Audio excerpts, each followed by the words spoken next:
superhero alter ego. I know is a big fan as well. Before 9 o'clock we'll meet Lady Hawk, whose real name is Pip Brown. We'll be talking to her a little later.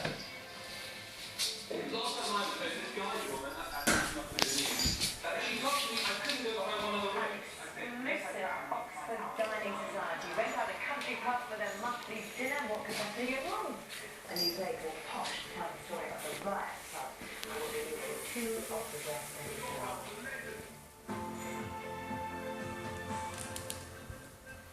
Now, the gap between men's and women's pensions has narrowed in the past few years, but it's still nearly £6,000 a year. According to a survey by the Prudential, the gap is closing because male incomes are falling. The research also found that nearly half of women feel they won't have enough money for comfortable retirement. So let's